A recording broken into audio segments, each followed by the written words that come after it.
Hello friends, welcome back to our channel study time. Myself Ved Prakash. और Indian polity के इस series में आज हम शुरू करने जा रहे हैं president. And president is the first citizen of India. President को इंडिया का फर्स्ट सिटीजन कहा जाता है। एंड प्रेसिडेंट को इंडियन कॉन्स्टिट्यूशन में आर्टिकल 52 में मेंशन किया गया है, मतलब कि 52 में इसे बताया गया है। आर्टिकल 52 के तहत बोला गया है कि द प्रेसिडेंट ऑफ इंडिया, मतलब कि भारत में एक प्रेसिडेंट होगा। इसके बाद चलिए जान लेते हैं इनका टर्म होता है 5 year and can be elected any number of time. मतलब कि प्रेसिडेंट का जो टर्म होता है वो 5 ईयर का होता है और कई बार उन्हें इलेक्ट किया जा सकता है। एंड इस चीज को मेंशन किया गया है आर्टिकल 56 में। एंड अगर मैं ओथ की बात करता हूं तो प्रेसिडेंट का ओथ दिलाना का काम रहता है चीफ जस्टिस ऑफ इंडिया का। इसे आर्टिकल 60 में मेंशन किया गया है।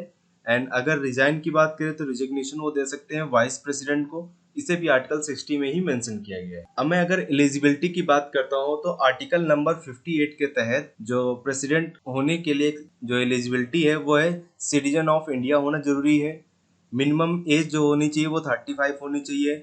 आप साउंड माइंड होना चाहिए and no other source of profit होना चाहिए। And he must be qualified to be a member of Lok Sabha, मतलब कि लोकसभा के मेंबर क्वालिफाई होने का आप में होना चाहिए। अगर मैं सैलरी की बात करता हूँ तो 5 lakh plus allowance per month होता है। यहाँ पे सैलरी पर मंथ की मैं बात कर रहा हूँ यहाँ पर। एंड अगर पेंशन की बात करें तो 50% ऑफ ही सैलरी होती है। ओके। एंड अगर आप प्रेसिडेंट के लिए अप्लाई करना चाहते हैं तो आपको यहाँ पे 15,000 का सिक्योरिटी अमाउंट आरबीआई को जमा करना पड़ेगा। और जो प्रेसिडेंट होता है वह हमारा सुप्रीम कमांडेंट ऑफ डिफेंस होता है, मतलब कि जो हमारे तीनों डिफेंस हैं, चाहे वो थल सेना हो, चाहे वायु सेना हो, चाहे जल सेना हो, तीनों सेनाओं का जो हेड होता है वो हमारा प्रेसिडेंट होते हैं। एंड जो प्रेसिडेंट है वह एक नॉमिनल हेड होते हैं। अब मैं अगर बात करता हूँ कि लोकसभा की, तो लोकसभा में जो टोटल नंबर ऑफ मेंबर होते हैं वो 552 होते हैं, जिसमें से जो 2 होते हैं वो Anglo Indian nominated by president होते हैं। तो इस तरीके से जो 550 होते हैं वो इलेक्टेड मेंबर होते हैं। तो जो प्रेजेंट टाइम में 2 एंग्लो इंडियन है वो है George baker and professor Richard है।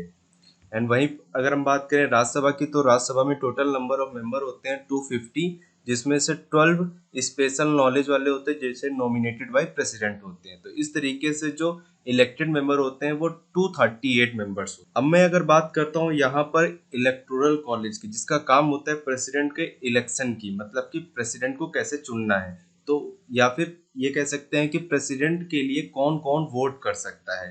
तो यहाँ पे डिसाइड होता है कि elected member of Lok Sabha and Rajya Sabha, मतलब कि 552 मेंबर, मतलब 550 member in Lok Sabha and 238 member in Rajya Sabha. And elected member of Vidhan Sabha, जो कि सभी राज्यों में होता है, इसलिए elected member of only Vidhan Sabha की बात हो रही है, ना कि विधान परिषद की।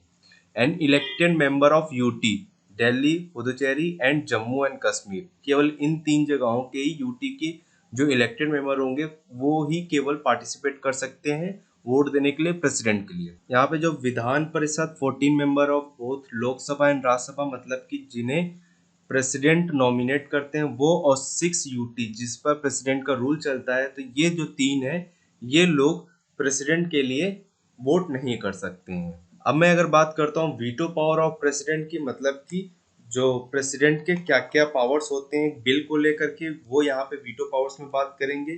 तो यहाँ पे 3 वीटो पावर्स होते हैं, absolute veto, pocket veto and suspensive veto. अब मैं अगर बिल को लेकर के बात करता हूं तो प्रेसिडेंट के पास 3 ऑप्शन होते हैं, या तो वो अनुमति दे देगा, मतलब बिल पास कर देगा, या फिर उसे अपने पास रख लेगा, या फिर संसद में वापस कर देगा कि आप इसको दोबारा इस पे चेक करिए क्योंकि ये कॉन्स्टिट्यूशन के अकॉर्डिंग नहीं है। ठीक है, तो इस तरीके से यहाँ पर प्रेसिडेंट के पास 3 वीटो पावर होती है। तो सबसे पहला आता है एब्सोल्यूट वीटो, जिसमें बोला था this veto is passed in case of private member bill. मतलब कि एब्सोल्यूट वीटो में होता है कि जो प्रेसिडेंट होगा वो बिल को अपने पास रख लेता है अगर वो प्राइवेट मेंबर बिल के थ्रू आया है। मतलब प्राइवेट मेंबर बिल मतलब वो होता है जो कि हाउस का मेंबर तो होता है मगर वो मिनिस्टर नहीं होता है। ठीक है, इस केस में। और दूसरा केस होता है अगर कोई मंत्रिमंडल ने बिल प्रेसिडेंट के पास भेजा है और वो मंत्रिमंडल चेंज हो जाता है और नया मंत्रिमंडल आता है और वो प्रेसिडेंट से बोलता है कि आप इस बिल को पास नहीं करेंगे। तो इस केस में जो प्रेसिडेंट होता है वो एब्सोल्यूट वीटो का यूज करता है और उस बिल को अपने पास ही रख लेता है और उसे पास नहीं करता है। फिर आता है pocket veto. Pocket veto public bill के लिए यूज करता है। इसमें जो प्रेसिडेंट होता है वो उसके पास बिल आता है और वो उसे बिना पढ़े या फिर पढ़ भी ले तो भी उसे बिना ध्यान दिए उसको अपने पास रख लेता है और उसको दबा देता है, एक तरीके से अपनी पॉकेट में रख लेता है। तो यहाँ पर कोई भी प्रेसिडेंट को फोर्स नहीं कर सकता है कि आपको बिल पास ही करना है या फिर कितने दिन में पास करना है, ऐसा कोई भी यहाँ पे कानून नहीं बना है। तो ये था हमारा क्या, पॉकेट वीटो। और यहाँ पे अगर पॉकेट वीटो की बात करें तो उसे एक बार यूज किया है ज्ञानी जैल सिंह ने, इंडियन पोस्ट ऑफिस जो अमेंडमेंट बिल आया था उसके टाइम में यूज किया गया है। फिर आता है सस्पेंसिव वीटो। इसमें होता है when bill is pass from Lok Sabha and Rajya Sabha, मतलब दोनों सदनों से पास हो गया है and sended to the president, और राष्ट्रपति के पास भेज दिया गया है। The president can return the bill asking for some changes. अगर प्रेसिडेंट को लगता है कि ये कॉन्स्टिट्यूशन के अकॉर्डिंग नहीं है, मतलब कॉन्स्टिट्यूशन की अवहेलना कर रहा है, यहाँ पर उसके देख रेख में नहीं बन रहा है, तो वो लोकसभा एंड राज्यसभा के पास वापस भेज देता है कि आप इसमें कुछ चेंजमेंट करिए। And now if again Parliament resent the bill to the President either with or without changes. Now President has to give the permission. अब प्रेसिडेंट के पास कोई भी यहाँ पे ऑप्शन नहीं रहता है, मतलब वो अब सस्पेंसिव वीटो का यूज नहीं कर सकता है। अब यहाँ पर प्रेसिडेंट को बिल पास करना ही पड़ता है, भले उस बिल में कोई चेंजमेंट किया गया हो या ना किया गया हो। तो ये थे हमारे प्रेसिडेंट की वीटो पावर्स। अब मैं बात कर लेता हूँ इमरजेंसी प्रोविजन की, कि प्रेसिडेंट के पास कौन कौन से इमरजेंसी प्रोविजन होते हैं। तो जो इमरजेंसी प्रोविजन होता है वो इंडियन कॉन्स्टिट्यूशन में 80th पार्ट में मेंशन किया गया है, आर्टिकल नंबर 352 से 360 के बीच में। इंडिया में टोटल 3 टाइप की इमरजेंसी है। पहली इमरजेंसी आती है नेशनल इमरजेंसी, जिसे आर्टिकल 352 में मेंशन किया गया है। When there is a war within the country और between two countries using arm और वेपन, अगर गृह युद्ध हुआ हो या फिर किसी और दूसरे देश के साथ युद्ध हुआ हो जिसमें वेपन्स या आर्म का यूज हुआ हो, इस केस में नेशनल इमरजेंसी लगाई जा सकती है। जब अगर गृह युद्ध हुआ है उस केस में आपका जो फंडामेंटल राइट होते हैं आर्टिकल 20 एंड 21 वो आपके सस्पेंड नहीं होते हैं। बट इन केस अगर किसी दूसरी कंट्री के साथ वॉर चल रहा है तो उस केस में आर्टिकल 20 एंड 21 सस्पेंड हो जाते हैं।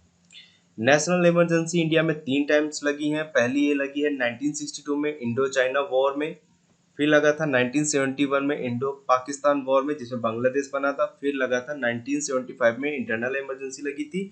उस समय प्राइम मिनिस्टर थी इंदिरा गांधी एंड प्रेसिडेंट फारूकुद्दीन अली। तो ये था नेशनल इमरजेंसी। सेकंड है स्टेट इमरजेंसी, जिसे कहते हैं प्रेसिडेंट रूल, जिसे आर्टिकल 356 में मेंशन किया गया है।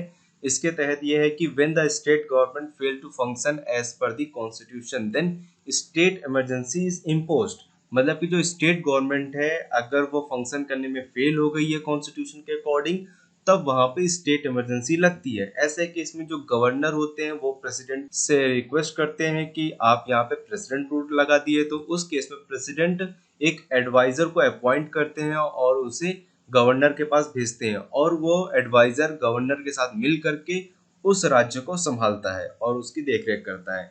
ऐसे केस में गवर्नर के पास ये अथॉरिटी होती है कि वो मिनिमम 6 मंथ में एंड मैक्सिमम 3 ईयर के अंदर वहां पे नया गवर्नमेंट बनाए या फिर कह सकते हैं वहां पे इलेक्ट हो। तो ये था हमारा स्टेट इमरजेंसी। एंड थर्ड आता है फाइनेंशियल इमरजेंसी, जिसे आर्टिकल 360 में मेंशन किया गया है। और अगर मैं हिस्ट्री की बात करूँ तो उसमें फाइनेंशियल जो इमरजेंसी है वो आज तक की डेट में नहीं लगा है, बट 1991 में ये बहुत ही क्लोज आ गया था, मगर उस समय भी फाइनेंशियल इमरजेंसी नहीं लगाई गई। जैसा कि आप सभी जानते हैं इस कोरोना टाइम में, मतलब कोविड-19 के टाइम में ऐसा लग रहा था कि फाइनेंशियल इमरजेंसी लगेगी, बट अभी तक के नहीं लगाई गई है। फिर आता है यहाँ पे कि जो फाइनेंशियल इमरजेंसी है वो किस केस में लगती है, वो जब उस केस में लगाई जाएगी अगर देश में आर्थिक मंदी बहुत ज्यादा आ गई है और हर चीज के प्राइस बहुत तेजी से बढ़ते जा रहे हैं, लोगों के जॉब्स चले गए हैं, बेरोजगारी चरम सीमा पर है, तो उस केस में फाइनेंशियल इमरजेंसी लगती है। ऐसे केस में क्या है कि जो गवर्नमेंट एम्प्लॉय होते हैं उनकी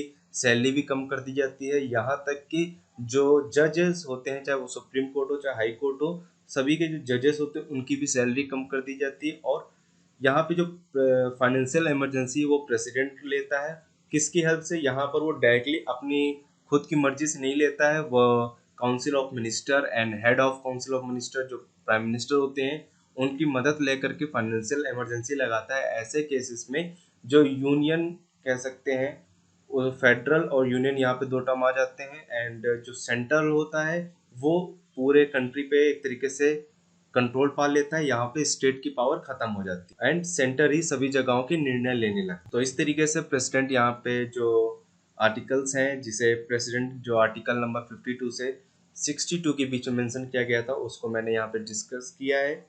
चलिए बढ़ते हैं प्रीवियस क्वेश्चन की ओर। एंड प्रीवियस क्वेश्चन था हमारा fundamental duties borrowed from which country. Option number first is US, option number second is USSR, option number third is Canada and option number four is Ireland.